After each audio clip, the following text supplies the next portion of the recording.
2024, the Major John Leroy Haynes Florida Veterans History Program was created to collect and preserve the stories and experiences of Florida's veterans and to recognize the state of Florida's military contribution throughout our nation's history.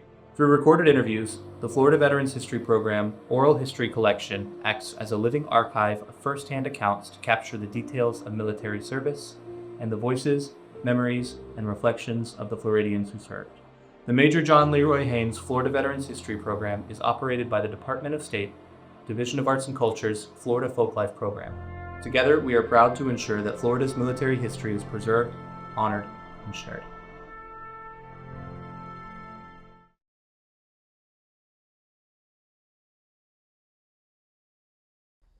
My name is Julian Duncan with the Florida Department of State, Division of Arts and Culture, Florida Folklife Program.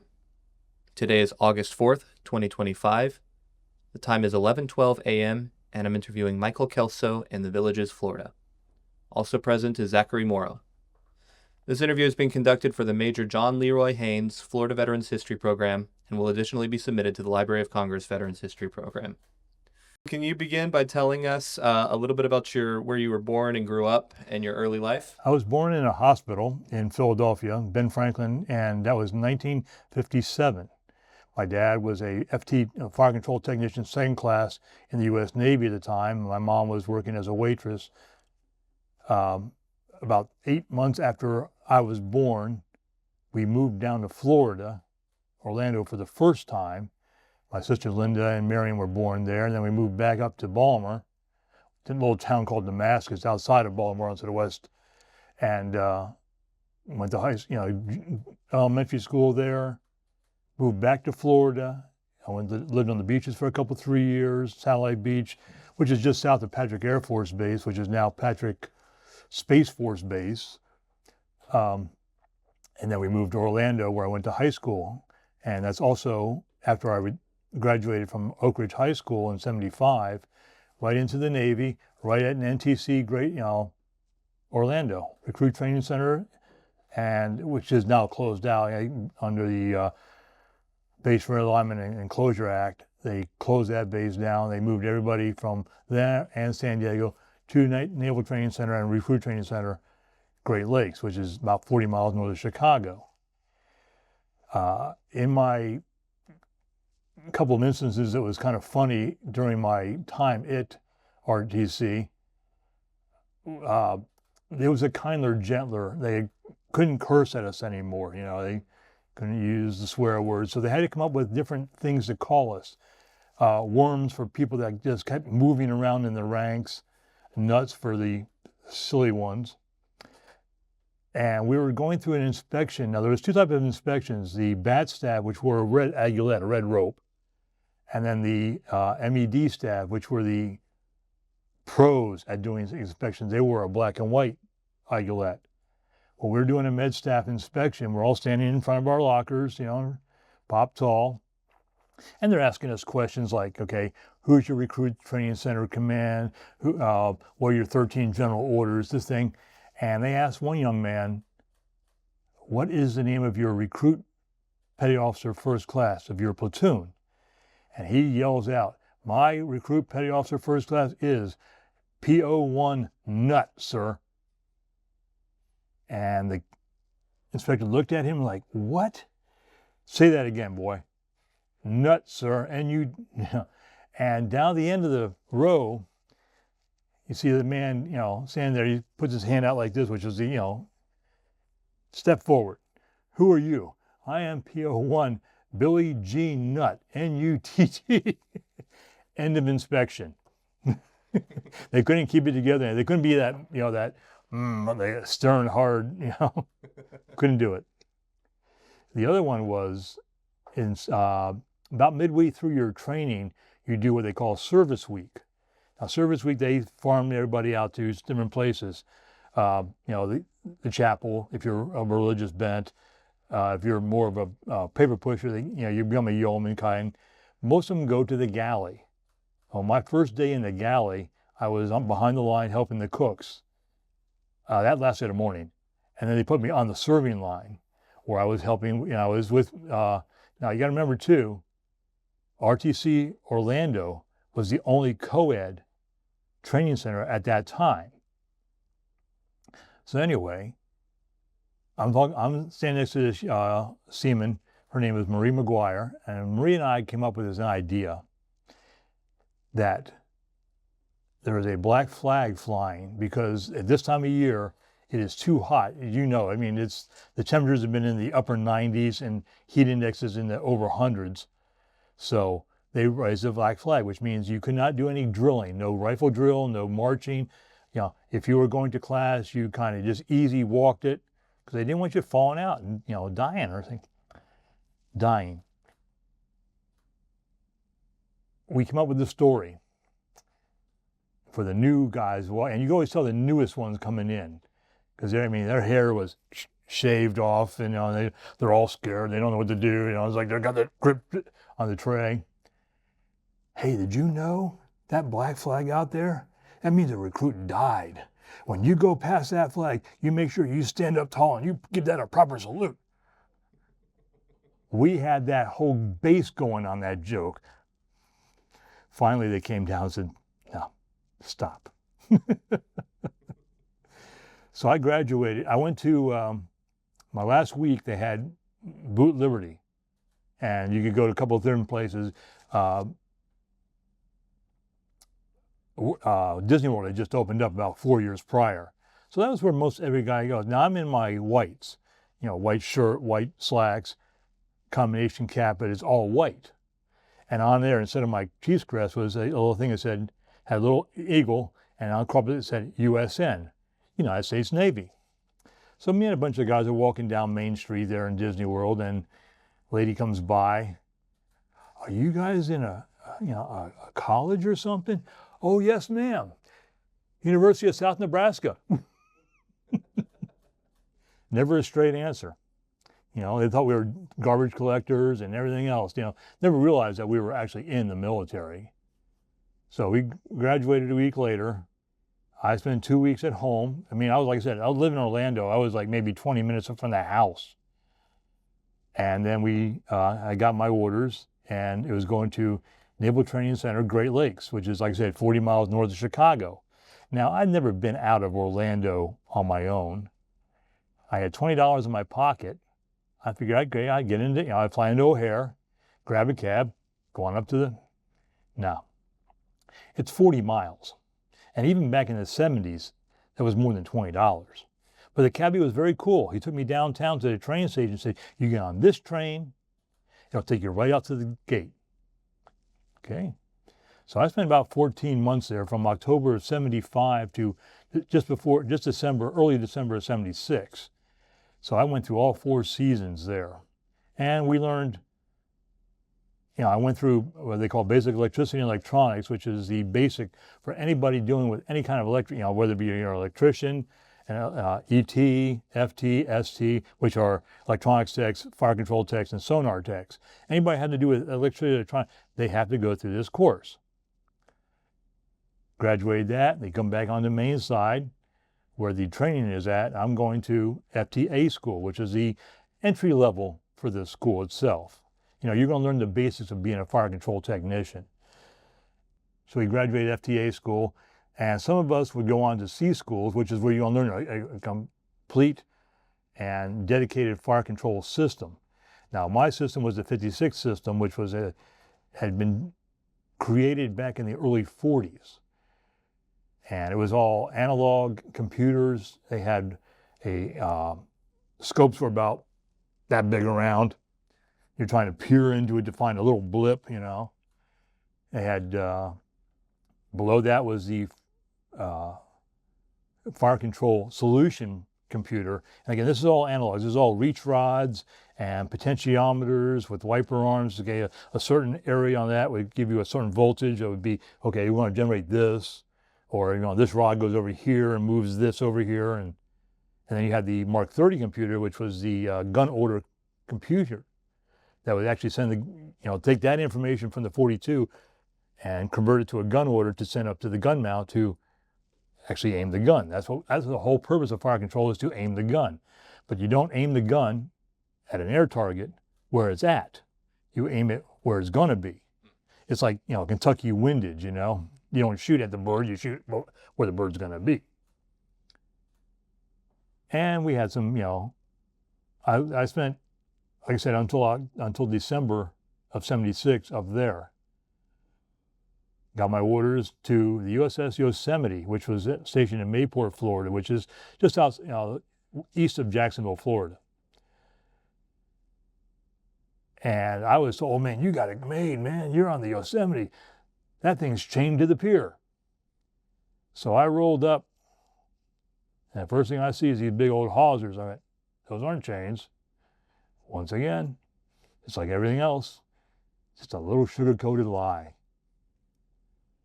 I like being on board the Yosemite. I learned a lot of things. I didn't do a whole lot of fire control stuff because most of the guys on the destroyers and the cruisers and all could take care of their own problems. But I did learn how to actually re-gun, take the old barrel off of a mount and put the new barrel in. And one time I'm on security watch, and my guys are over on the pier. They're doing a gun replacement, and I hear this bang, and I'm reaching for my sidearm. I thought somebody shot at me. What had happened is they didn't quite get the gun locked around. The cable took tension and snapped. What kind of ship was Yosemite? Yosemite was a destroyer tender. More than anything else, the description is a repair ship. Okay. A floating machine shop, really. I mean, they had other things, they had carpentry shops and foundries, but the biggest thing was the machine shop itself. And I did spend about 3 months down on the machine shop because underway, there's nothing for the fire control or the gunner's mates to do. So, our officer decided, okay, you're going to be there for a while. You're going to be over here for a while. And I learned how to resurface valves. I mean, we're talking, miniature valves like this, talking 4.5 feet around, gas exhaust valves, whatever needed to be done, they did. And you mentioned the term underway. Can you? Underway, okay, so you're in port. You take the lines off, you start the engines, and you motor out and you are underway. And when I was on board the Yosemite, we did 2 Mediterranean cruises. Most of the time we spent in Naples Harbor, but we did go to Rota, Palma de Mallorca, trying to think of it was a port in Sicily. I can't recall the name right off the top of my head, but so we did a little bit of traveling, and we did they call it UNITAS, which is the United Task Force, different navies and like that. We were on the Blue Force, we were the defenders, but because we're a destroyer tender, we had no weapons, no big guns to man, so we disguised ourselves as a tramp steamer. We threw on some extra lights, and we tried to lengthen by exaggerating where our fore and aft lights were at. And how long would you spend at sea when you would go? Well, on those we did 6 months. Otherwise, we did like a couple of Caribbean cruises. We went to Freeport, Lucaya, only because we had a hole in the boiler and that needed to be repaired, so we couldn't go anywhere. We didn't get back to port. So, but most of the time, like I said, our biggest things were our med cruises. Again, this was in support of the active members, the destroyers, the carriers, and like that. And we were in Naples, Italy one time, and we had to do a gun erosion measurement, which was use a long reach rod, and it had a 3-prong head on it. It was called a star gauge, and you would measure certain points in the for where the muzzle of the gun. But in order to get to where the gun mount was on the carrier, you had to climb up big accommodation ladder, which is more than at a slant, and I've got this bag of reach rods on my back. We had the star head and the micrometer handle, and the 3 of us went up the side of the yeah. We don't do things easy. Never do things easy. It's all manpower, especially in the early 70s. Nowadays they probably have they probably drop a hoist and bringing all that stuff up and then like that, but not those days. Not those days. Shaking my head because I don't like heights. Oh yeah. Well, you don't want to be on the flight deck and look over and see nothing but water. when you were on these cruises, what was the food like, or the? Food. Here's the thing. Food was pretty decent on the Yosemite, especially when we're in Mayport itself. Our Fridays especially, we had two lines. We had the main line and we had the speed line. The speed line was hamburgers and hot dogs and things of that nature. Main line was a regular cooked meal. But on Fridays, they had mock surf and turf. Mock surf. Mock surf and turf. We had the turf was, turf would normally be a lobster. Well, it was a lobster, but it was a Florida lobster. It was what they call a langosta. It had no claws. It was just tail. And then the mock part, of the turf, 2 hamburger patties wrapped with bacon instead of a filet mignon. Because you couldn't afford a filet mignon, but we could get a hamburger, But that was pretty good. But the thing of it was, we'd go on these, like I said, we'd go over to other ships to do their, help them out with their work, and we'd eat with them. And you'd always hear the guys going, "This is the worst chow ever." No, that was pretty good. You all see our place, Everybody always complained about their stuff, but everybody else's was better. And then, in port, what did that look like when you were porting in Naples or? Well, in Naples, it was kind of neat. You tied up to the pier, but not in the normal fashion. You didn't tie up, but here's the pier alongside. Here's the pier, and you put your butt into what they call medmore, and you throw out 4 lines, 2 from the fantail and then 2 from the further up, and then you also had dropped the hooks, the anchors, and then drag yourself back, and then you moored, and then you ran liberty launches, 80-foot motor whaleboats. And of course, that was always fun because the officers get to go in first and they come out last because they're covered in the front and the guys are all in the back catching all the spray. But again, we're just doing the work. We're just, going to visiting other ships and, repairing what they need repaired. And I remember one time we were in there and the USS Austin had come in and her first 40 feet of her bow had been smashed in. She had collided with something, I forget. And we had to go put our divers down. Now, Naples Harbor, not the clean. It's not it's not like Freeport La Calle where you got this beautiful blue water. I mean, there was one time we saw a dead pig floating in the water. I mean, a big old boar bloated up. It was like 4 feet up in the air. It's like, nah. So yeah, I felt for those guys. The divers were crazy anyway, but I felt for them having to go into that mess to, do the photography underwater.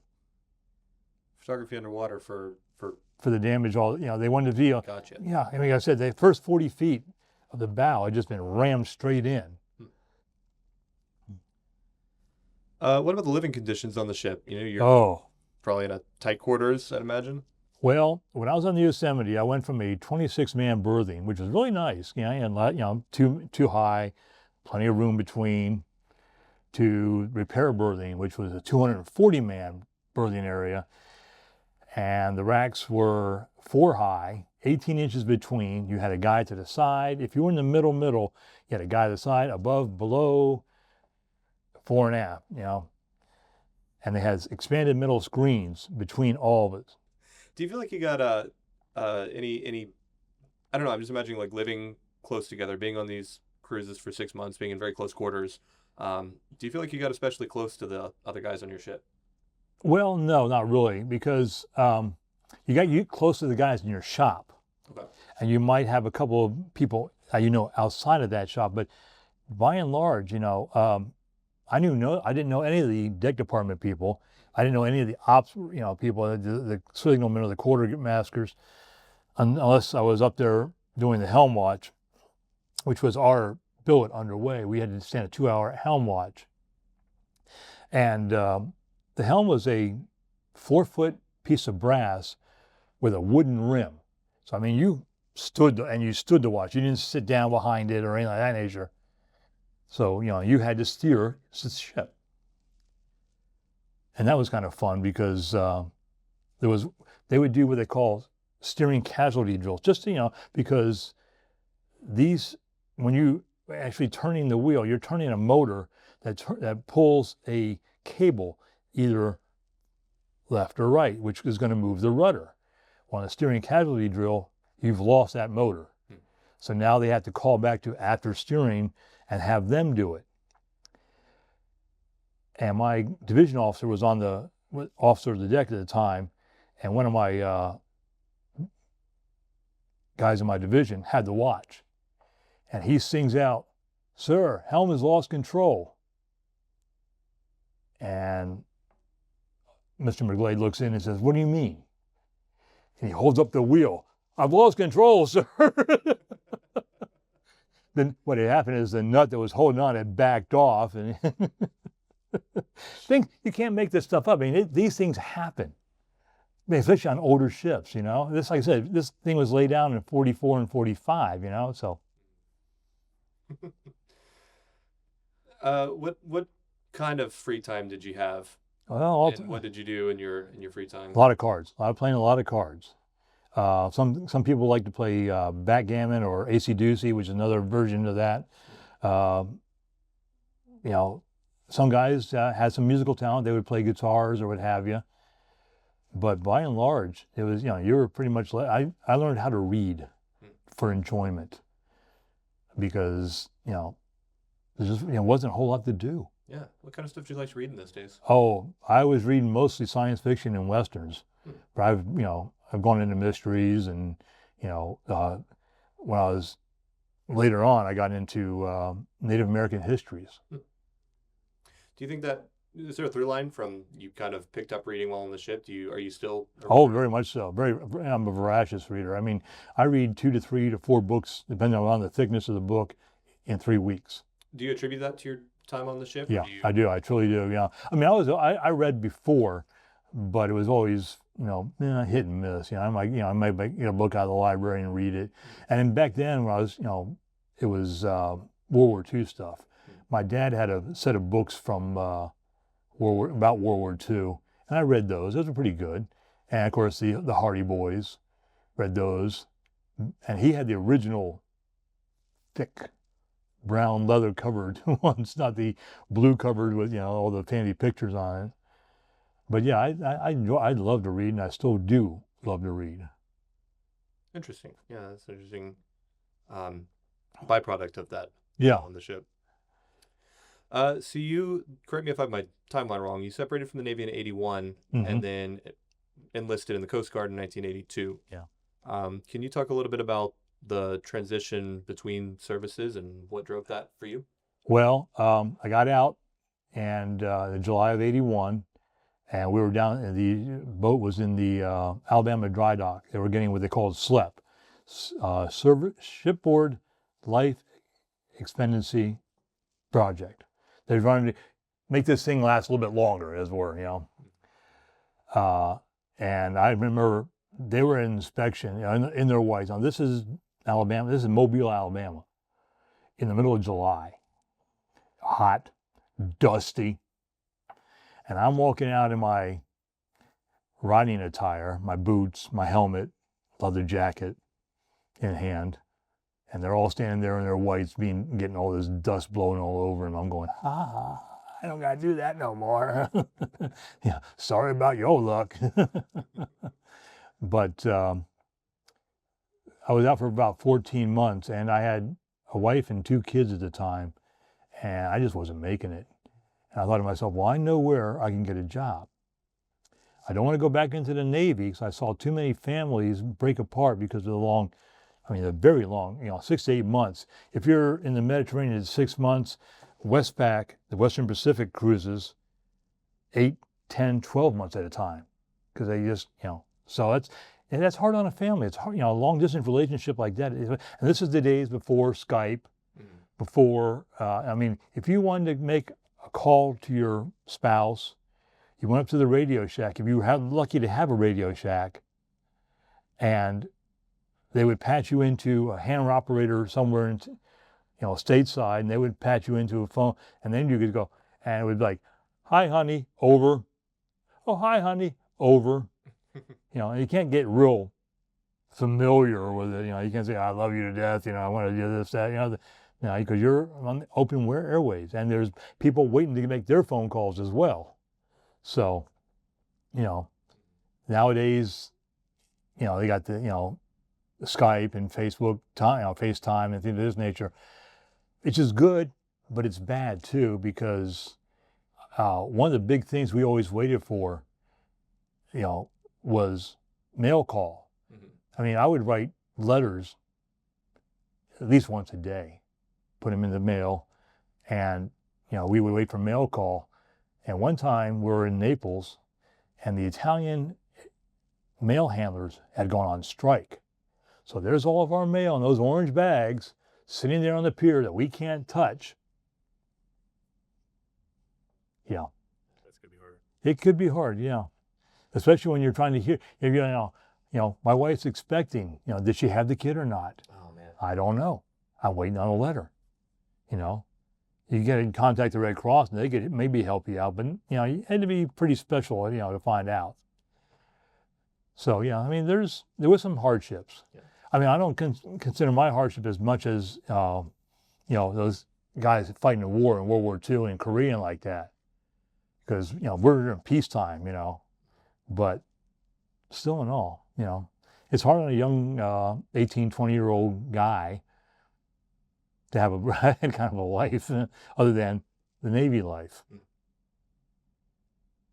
But then, like I said, 14 months, I said, well, I know where I'm getting a job. I'll go in the Coast Guard. I see these guys going in and out all the time. They leave in the morning, they come back in the afternoon. I can do that. They're great for my family life. So we're up in Baltimore. I tend to say that like a native. And my recruiter, another liar, took me down to the Inner Harbor, and there's one of the 378s. In the Coast Guard, they're all cutters. From 25 feet up, they're cutters. And a lot of times they're measured, they classify them by what their length is. 378 feet long. Also known as a high endurance cutter because they can stay out a long time. As opposed to the 270s, the 270-foot cutters, they were the medium endurance cutters. They didn't have the fuel reserves like we had. He says, he points up to and he's got a big white boat on there. That's where you're going to be sleeping, up in the up on the like 03 level. Okay, on a ship, anything below deck is a deck. Anything above that is a level. So we're talking the 03 level. That's pretty good high up there, about 30 feet up. A nice little place. No. Here's FT2 Kelso reporting on board, going down below into his rack. But it was a 20-man, and we had privacy curtains. We had actually a little shelf that you could push up and lean against, to actually read a book instead of having it like this and hit it in front of your head. Yeah, so it was better on the 378s. And my first, he got the orders. But the orders only went as far as San Francisco. And he said, well, you have to, when you get to San Francisco, when you get to Alameda, you'll have to go to the personnel office there and get your orders cut for your rest of your trip. Fine. I had spent maybe a week and a half at Recruit Training Center Cape May, which is for the Coast Guard. I didn't know how to wear the uniform. I didn't know that. So they put you through boot camp again? No. Prior service, they didn't do that. Okay. Prior service, they said, okay, here's your uniforms, here's your orders. See ya. You're on your own. I guess I didn't know how to put these on, my collars. There's on my garrison cap, there's an emblem that goes on this side, and I had it on the wrong side, walking, and I'm walking through from the gate all the way to personnel office in my uniform all wrong up. And not one person made a mention of it. I mean, I'm walking past officer, I'm saluting the officers, and there's this, that, and the other. And I finally got a hold of what they call a Blue Jackets manual. I went, oh, okay, I need to change that and that and that and that. But we got to, and I had the wife and my youngest son. The oldest son had gone back to his birth father. And we're going to Hawaii. That's where, I mean, I'm going to report, well, yeah, you think so, yeah. We got to Hawaii, and my sponsor didn't know we were coming. So I called the ship, and they said, okay, well, let's get a hold of, your chief for you, and we'll find, he'll get you. Well, yeah, about an hour later, he finally shows up, take us to the boat, got the orders cut, and they said, okay, I want to take you to the Halikoa. really nice hotel right there on Waikiki Beach. The neat thing about the Halikoa, any service member, enlisted or officer, can stay there. And the cost of the rooms are all graded. If you're an E1, very low rate. If you're O10, you can be paying out the butt. But again, you make more money, you're going to pay more money. But it was all built on welfare and rec money, welfare and recreation, which is the morale booster on board, both on board ship and in port. So like I said, a really nice place. Like I said, we're right next to the, I can't remember the hotel now, but it's where Don Ho was singing at the time. Right, we're right on Waikiki Beach. And within a month of being on board the Jarvis, we got underway for our first Alaskan patrol. And the wife and the kid are back, in Red Hill housing, which is, a nice place, cinder block construction. But up on the hills, we looked over Aiea, which is a town, and then we also Aloha Stadium. But we could also see in the far the Pearl Harbor Memorial, the Arizona. Yeah, we had a great view from up there. It was, I really liked being up there. Like I said, and within a month we were underway. I'm going up towards Alaska for my first patrol. Now we go to Alaska to do fisheries patrol. We had to count the fish that the fishermen are catching to make sure that they're saying, yeah, we caught this number of this, this number of this, this number of this. Did you really? No, you're underlogging, which is a bad thing because we don't want fishermen to underlog because then they'll deplete that species of fish. So we got to be very careful about maintaining all those. And we actually have had a couple of them that we'd seized because they were underlogging so badly. That's a really interesting mission you're describing because it sounds, and I'm thinking about the placement of the Coast Guard as today Department of Homeland Security, and but then also movable to the DoD in this kind of like almost joint military law enforcement orientation, and that sounds very law enforcement. Well, yeah, again, I always say, I never denigrate any of the other services because they all have their mission. The Army has its mission, the Navy has its mission, Air Force, Marines, they have their mission. The Coast Guard has 15 missions. Drug enforcement, fisheries enforcement, port security, marine inspection, oil spill response, search and rescue, aids and navigation, setting buoys and markers and such. Like I said, and there's only a few of them. There's like I said, there's 15 total. Now, how are those allocated? I mean, is it like if you're on this base or this ship, you're aligned to one or another? Or? Right. Because again, when I talked about different classes, you would not see my 378 setting buoys. That is, the 180s, the black hulls. They have the crane up forward. They're the ones that actually set the buoys, and channel markers. Everybody remembers Katrina. And the first thing they saw in the Katrina was the big orange helicopters flying in and the small boats going up the streets, plucking people off of roofs and porches and such. What they did not see was the black hulls coming in and resetting all the channel markers and buoys that gotten blown off station because of the winds and the rains and all the seas. So, our job never, I always say everybody else practices their job. We do our job because, we just, that's what we're doing. We're, we may be in transit from one place to another, but we're doing our job once we get there. Interesting. So you're doing work with fisheries. What other kind of missions did you take part in? Search and rescue. We did a lot of helo ops. One of our biggest search and rescues was the Hyundai Seattle. The Hyundai Seattle is what they call a RoRo, roll on, roll off. It's a car carrier, and they can actually drive the cars on into the hold, and when it gets to the other port, they drive them back off. Roll on, roll off, RoRo. They're up in the North Pacific. They had lost a huge engine room fire, lost all propulsion. And they're in 30-foot seas, and we're talking a ship that's got about a 60-foot what they call freeboard. That's from the waterline up to the main deck. And they're rolling. They're rolling because they're into the seas and they're not facing in. They have no way of steering. They have no engine power. They have no way of doing anything. We get the call on the 378. We get over there. We couldn't put the small boat over because the seas were running too high. And so we had the helicopter embarked. They did 33 trips to take the 33 shipboard members off of that. And then we called a ocean-going tug to take it in tow, and they brought that back in. But yeah, we got a commendation for that. Yeah. So and then the other thing, like I said, search and rescue, drug enforcement.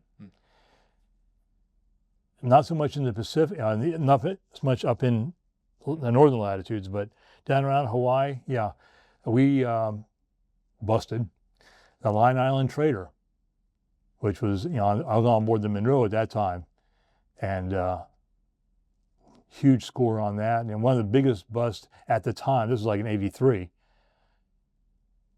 in the Pacific area. So like I said, and I give a lot of grief to the rotor heads, but I've been watching this TV program called Coast Guard, and they have 3 different locations: Alaska, Cape Disappointment, and Florida. And I have to give a lot of credit to the air crews. Because, like I said, shipboard crews, we fight amongst ourselves all the time. Ops people don't like the supply people don't like engineering don't like webs, the deck, it's like that. But I'll get on board, get off on ship, get into port, especially like we're going into, let's say we pull into Kodiak for a little rest. We go to the bars. Bar fight starts out. Who's fighting whom? Well, it's us against the fishermen today. Or when I was still in the Navy, we were in Rosie Roads, Puerto Rico, and the club was up on the hill. And here's my guys from the boat. We're grousing. And walks a bunch of Marines. Oh, now it's the Navy versus the Marines. But I say, there's always that inter-service rivalry. But I always say, now it doesn't make a sense anymore, but 5 services, they all come together, one fist. Now we got the Space Force, so I don't know what they're doing now. I need to be like, the guy from Princess Bride with the extra finger out here. This makes a bigger fist. Yeah. There you go. Yeah, I think we talked about that a little bit when we were on the phone. The inter-service rivalries versus the intership rivalries. Ship rivalries. Yeah. Do you have any? You kind of told just a couple of stories just now, but what more do you have to say on that? In terms of do you have any other real standout stories of those kind of inter-service rivalries or inter-ship rivalries? We had a bunch of the young deck department sailors. We call them deckies, and they had, it wasn't so much inter-ship, but it was between them and the local bars they would head into. And this was on the Jarvis, and they had T-shirts made up, the 1982 Jarvis Undefeated Patrol, and they had all the bars that they had listed on the back of the of all the bars they busted up. But like I said, most of all it was it was more things that we would do for morale than the inter-service on the boat, especially on the 378s, because the 378s, we're talking 170 people. So earlier you talked about getting to know people other than your division mates. There you did. You got to know the cooks. You got to know the people in supply and ops and deck and engineering and like that. You may not know everybody, but you knew a lot of them because hey, you saw them at chow. You saw them on deck. You saw them at quarters, which is where everybody comes together to make sure the head count is correct and to receive the word of the day. So you would a lot of back and forthing, but the thing was it was morale, and initiations are a big thing. They've toned them down since my day. Everything's always gets to be kinder, gentler. I mean, when I was in the Navy, Shellback, which is crossing the equator, one of the things they did in the Shellbacks, they took lengths of fire hose, flayed the ends, and laid them in salt water for a couple days before the initiation ceremony. And you would crawl down the length of the gauntlet. And these guys are laying these saltwater laden, flayed hoses on your back. And all you've got on is a t-shirt. They don't do that anymore. That's too mean. But when I did my first Alaskan patrol on the Jarvis, we did the Golden Dragon because we had crossed the 180. Now there are Golden Dragon, Shellback, Polar Bear, Red Nose, which is the penguin, which is for this Antarctic, and then you have that odd thing that very few people get, and I do have, is a golden shellback, which means I cross the equator and the 180 at the same time. You get the 180 here, and we come in like this, cross them at the same time. I'm just thinking about a lot of the things that we've talked about in the last couple of minutes, these ceremonies, the different missions in the Coast Guard, but then these shared ceremonies between the two organizations, and you've been in both of them. Yeah. And of course, you had personal considerations for one versus the other, being, one being more amenable to a family life, but just kind of looking back on everything we've talked about so far, what do you feel like are things that you would find as similarities, differences between the Navy and the Coast Guard, but then also kind of like, can you reflect on having been part of both of those traditions? Well, the similarities are, standing watches, getting underway, the chow, berthing, knowing your shipmates. The differences come in, especially because of the smaller size crews in the Coast Guard versus, like I said, the destroyer tender I was on, 738 people. Carriers, 1,500, and that's not including the air wings. So you don't get that closeness you do in the Coast Guard. In fact, they make a point in the Navy, they say, stay in your pay grade, which means, if you're a seaman or a fireman, hang out with seamen and firemen. If you're a petty officer, hang out with the petty officers. Chiefs, hang out with chiefs. You don't hang out with the officers. You definitely don't hang out with the captain or the XO. In the smaller Coast Guard, especially on the smaller vessels, that's, you're relying on each other, wholeheartedly, especially like on the 378s, 270s, down to the 180s and things of that nature. You have to be closer knit. And if you're on a 44, you're a search and rescue vessel, it's you, as a deck seaman, the coxswain, and the mechanic, and that's it. So you've got to be really tight. You got to be really close. And a lot of that tends to go off the boat too. Close in your personal life, close with your family's close. Yeah, and that's the other thing too, is I don't recall in the Navy, because again, I was on a cruiser or destroyer, so I don't know about them. But on the Yosemite, there was no wives club.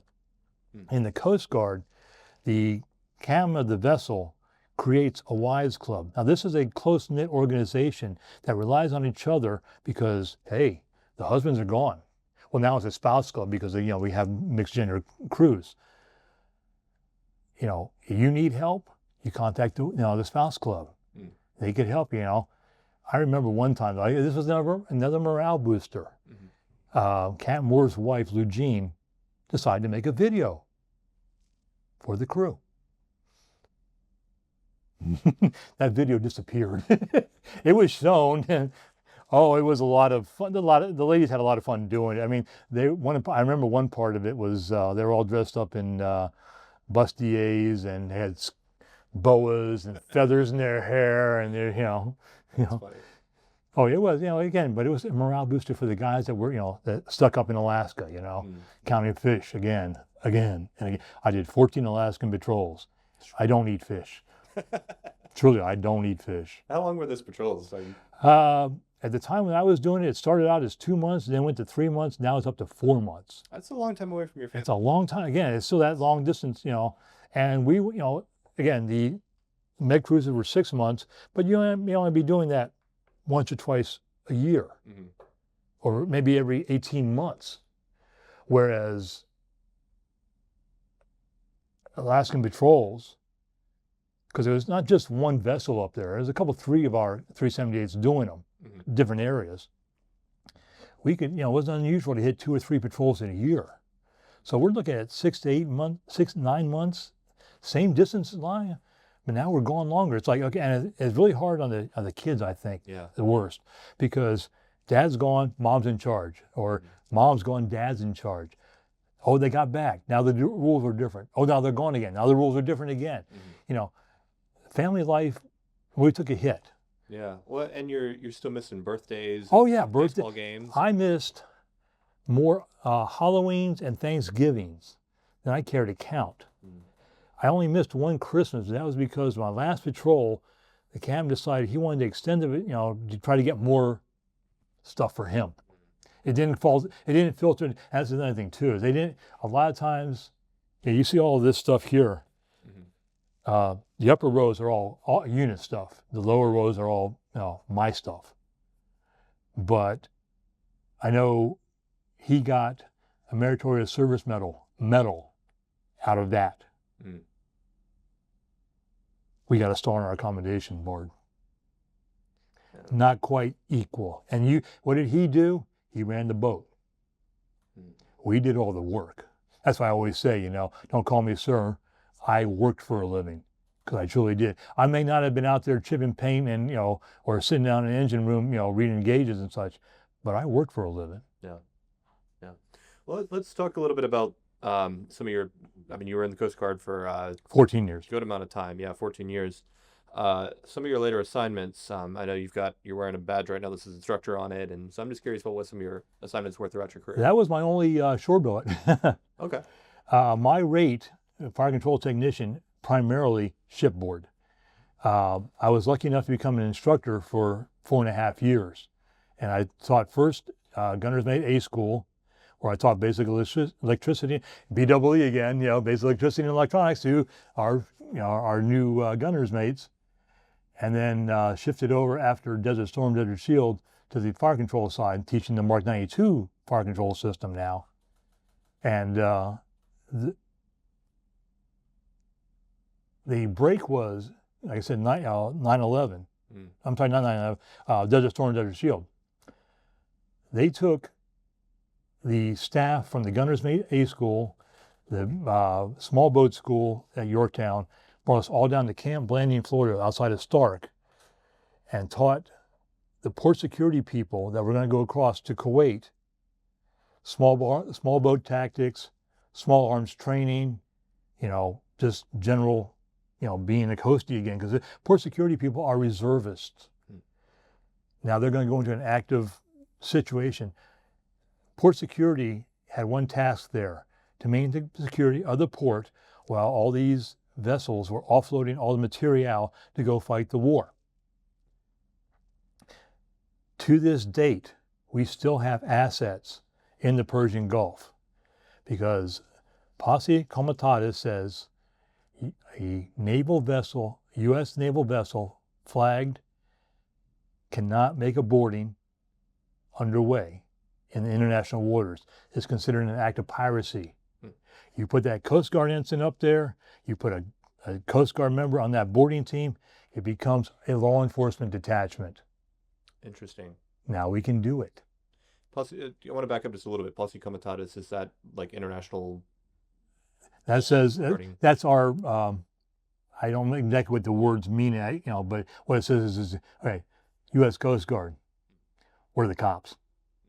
We can't do anything on board, on shore, but we, if it's in water, especially international waters, you got to figure too, what is today? Today is Coast Guard Day. It's August 4th, the 235th anniversary of the founding of the Coast Guard. Why was they founded? Why was the Marine Revenue Service founded? Well, Thomas Jefferson decided, we got this brand new country. We need money. How are we going to do that? Well, we got to generate revenue. How do we do that? Well, how about we commission 10 cutters, 10 small boats, armed, and we'll have them patrol the sea lanes and the ports of our new country. And they'll ensure that the vessels coming in with goods have what they say they're having. Oh, gee, that's not like fishing, like I said earlier. And that they're paying the monies, and I'm going to use that buzzword that people hate today, tariffs. That's how we became the Revenue Cutter Service. Later on, we also melded in the Lighthouse Service, the, I lost the word now, Steamboat Inspection, Bureau of Navigation, and the biggest one was the Search and Rescue Group, which had stations all up and down the eastern seaboard, and when we moved out west, the western seaboard, and Alaska as well. One of the biggest ones is the Pea Island. It was the only all-black. Captain Etheridge was a black man, a captain in the United States Life-Saving Service. That's what it's called. Again, the only all-black. And they were Pea Island, North Carolina.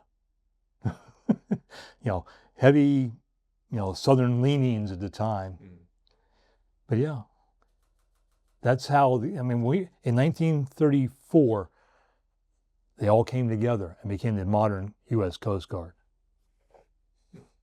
Fascinating history. I didn't. Most people don't. Most people don't even know about the Coast Guard. Most people don't know that we have assets in Persian Gulf, that we are the go-to people to train foreign countries' Coast Guards. We go to, Taiwan. We go to Belize. We go to, Vietnam. In fact, we have, when the 378s I was on were decommissioned, a lot of those vessels went to places like Bangladesh, Vietnam. During the Vietnam War, we had 2 squadrons of Coast Guard vessels out there. Squadron 1 was the smaller boats, the 82-footers, and like that. They were doing river patrols. Where the 378s and the 327s were doing, inspections of sampans and bigger junks and like that, to make sure that the Viet Cong weren't getting weapons in.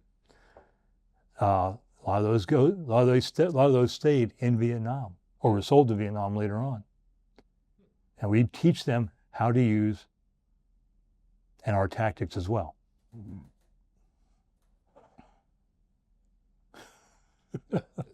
I know, it's a blur, isn't it? People, again, they don't see the Coast Guard. They say, oh, you guys, oh yeah, I saw you guys got the orange helicopters, you save people. Yeah, that's one of our primary things, is to save people. That's from that old Life-Saving Service group. The Life-Saving Service group had a motto. 15 missions. Yeah, part of our 15 missions. The Life-Saving Service group had a motto. You have to go out. You don't have to come back. Which means you give up your life to save another. That's a hardcore motto. It's very much so. Yeah, but it's interesting. To know about these global deployments as well, and how, really every military service does so much more than people realize. Oh yeah, yeah. But again, we're the smallest group with the biggest job, and the Army guys will rag on us, the Navy guys. Marines don't, because of many things. When in World War II, they had these landing craft called Higgins boats, because that was the guy that invented them. You see them in the war movies all the time. They come up on the beach, they drop the ramp, the guys go running out. Coast Guard coxswains were at Normandy. Coast Guard coxswains were at Saipan, Iwo Jima. The landing people on the beach. Navy coxswains weren't used to doing that shallow water, so they would drop out maybe 50 yards or so and make the guys wade in. You see it all the time in the World War II, especially like the longest day. You see these guys wading in, whereas the Coasties would put them right on the beach because we're used to this shallow water. And one of our nicknames is shallow water sailors or knee deeps, because water's knee deep. You can go in there. Puddle pirates and things of that nature too. Well, I'm curious. You've got a strong sense of the history of your profession coming through. Well, that's another thing too, is I have a website, and every day I go to the Coast Guard historian site and pull that information for that day and post it along with accompanying pictures and comments. So I keep myself and my people that look at my site, keep them informed, along with what's going on today. Like Grand Haven, Michigan, they're having a big celebration there today. They've had it going on for almost a week now. There was an incident. A 97-year-old man was on one of these, what they call a rollator. It's a seated roller. He went to sit down, misjudged, and fell over the seawall into the water, almost 7 feet down. 22-year-old Coast Guardman saw that. He jumped in and held that man afloat, treading water for 20 minutes while the people on the dock were getting things together so they can get this guy up out of the water. Wow. What did he say to the people that were interviewing him? Nothing special. I just did my job. That's what I'm trained to do. And that's what we are. Whether it's a search and rescue, fisheries patrol, drug enforcement. One of the funniest things was on drug enforcement down in the Caribbean. The small boat comes alongside. There's what they call a semi-submersible. You can see the little conning tower, and the boarding person has got the hammer and he's beating on it. They opened up. Stupids. I think I saw that one. Most likely did. It went viral real easy. Yeah, it was pretty cool. Yeah. Well, you've got the sense of history, of the history that you're a part of. The history of your profession that is motivating to you and animating to you. Yeah. That's coming through. And I'm curious how, in your civilian career after your 14 years in the Coast Guard, how did your time in both the Navy and the Coast Guard inform your personal life, your professional life, the person you are today and have been, since getting out of the Coast Guard? The transition was very bad because I was so very military minded. My first job out of was working at a Staples. We put the whole, it was an empty shell of a building. They came in, they put it all together, and I was the electronics lead, which means I sold the computers and the calculators and all that good stuff. And I had 3 people working for me, 1 salesman and 2 technicians. They would go ahead, because we could do also computer upgrades. But I could not get those guys to remember to lock the door behind them, while they're, transiting from the locked area, because to me, security is a big thing, especially when you're dealing with other people's equipment. My military mindset says, do what I tell you. They go, I ain't doing that. I don't have to. So that was, it was, full rank on oh, no, not at all. No, it's like, no, I'm going on break. Where are you going? I told you I'm going on break. You ain't the boss of me. So that was a bit of a, the transition there. And then I got into banking, which was more in line with what I like to do. I'm dealing one-on-one with people. A customer comes up, they want to cash a check, they want to make a deposit. Okay, I can do that. I have set rules and boundaries. I have to do that. I have to do this check and that check. Hey, that's the military mindset. Okay, I got no problem. And I can deal one-on-one with a person and know that person, especially if they're a repeat customer. So that kind of worked out in that way. But I still have, one of the things I like to do, though, this is not business, is going into schools and teaching the kids about the Coast Guard. Because that's what I'm most intimate with. The Navy, everybody knows the Navy. The Coast Guard is an unknown entity, an unknown quantity. So I got to educate these folks. What do you do that through a veterans organization, or do you do that through, how do you? Well, actually, I go through the school board. Okay. I do my volunteer form, and they say, okay, well, we got this for this day, or you can come in, you can contact the principal of this school or the vice principal or what have you, the history teacher, and set up dates and do it.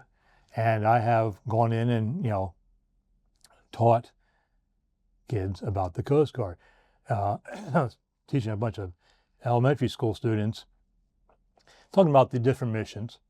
Well, they understood law enforcement, cops, I got a gun. They understood search and rescue. Oh, the big yellow and orange collar. I said, how many of you, so I kind of turned it back on them. How many of you like to eat fish? Oh, and you see about half the class puts their hands up. What kind of fish do you like to eat? Oh, tuna and like that. I said, what if there was no more tuna? What do you mean?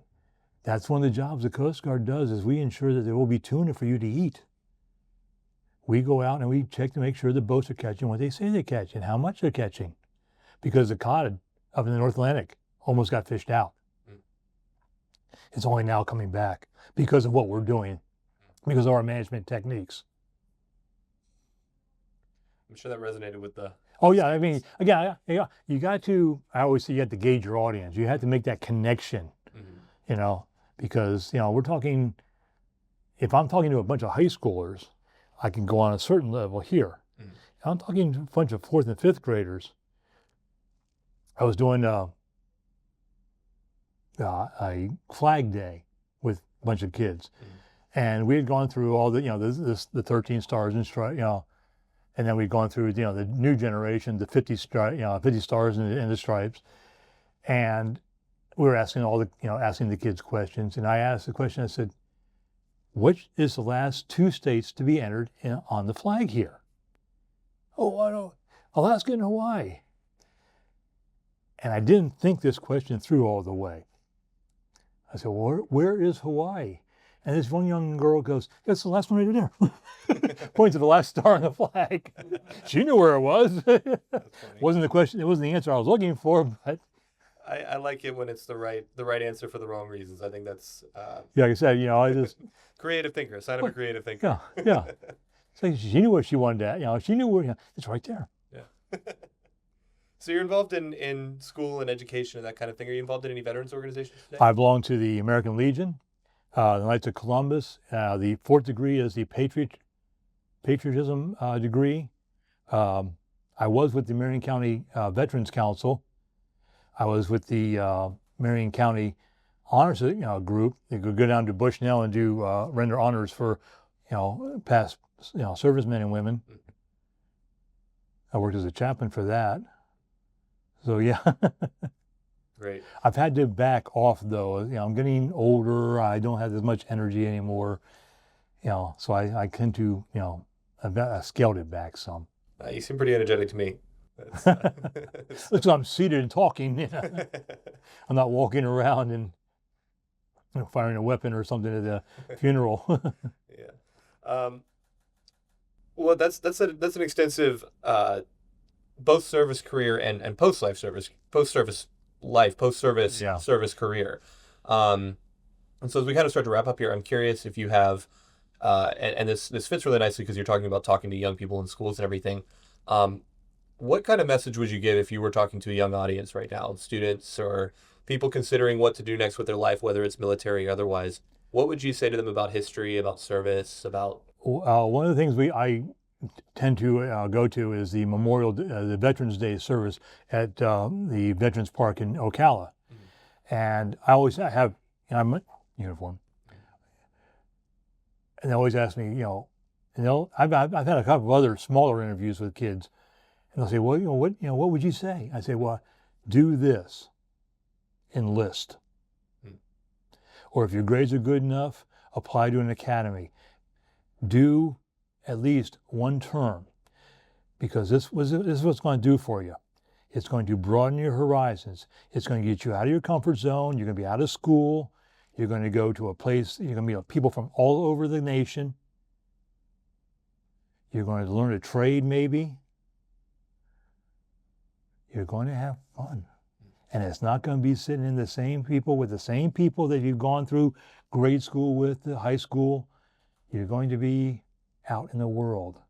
And like I said, you're going to meet not just people in your unit, whether it be the Army, Navy, Marine, Coast Guard, Air Force. You're going to go to foreign countries too. and meet foreign people. You're really going to get that expanded horizon because you get so secular, you get so controlled in a small environment. Scholastic environment is very inbred because, you got tenured principal and tenured professors that don't want to go anywhere, that don't want to change their mindset. So it needs the young people to change the mindset. And how they do that, they get out of that zone. They go away from mom and dad, from the girlfriend, the boyfriend, all their buddies. They go out and see the world. I've got a granddaughter who's in her 20s now. I envy her because of the places she's gone that I didn't get to go to. She's been to South Korea. Wow. She's been to Scotland. That's cool. And Ireland. Those are places I wanted to go, but because of what I was doing, I couldn't do it. I missed going to Japan twice. I was on board the Coast Guard cutter Jarvis when the Korean airliner was shot down by the Russians, KAL 007. The sister ship from Hawaii, the Munro, became the search and rescue coordinator and then became search and recovery. So they went to Japan. A year later, I swapped ships. The Jarvis went to missed it twice. Yeah, this is good. Well, that's a fantastic answer, and I have just one more question that I wanna pose to you. After a combined 18 years of service, 20. About 20 years. 6 Navy, 14 Coast Guard. 6 Navy. Thank you. I had my timeline wrong there. After a combined 20 years of service, how did it feel to grow the beard out? Oh, that was okay. Here's the thing. When I joined the Coast Guard, I was clean shaven.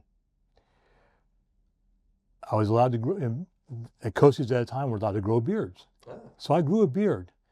And we had gone, this was my first patrol up to Alaska. One of my ET friends had shaved his off. We're about the same size. We're standing at the rail coming back into port, and the wives are down there, and the kids are down there, and who's who? June of 1986, Admiral Yost, the Commandant of the Coast Guard, said, "No more beards." Okay, shave it off. October 1st, 1996, retirement. Grow the beard. It's not been shaved since. It looks great. It looks great. Well, I've been letting it grow out a lot this last couple months, but usually I have it, closer trim. But you know what? This is where I'm old guard now. Well, is there anything in this interview that we've not covered that you? I've been all over the place. I think we hit initiations, and we talked about morale. Talked about my job, and what I would do. Like I said, what I would say for the kids today. I think we pretty much covered it. Okay. Well, thank you for your time today, and thank you for your service as well. My pleasure, my honor.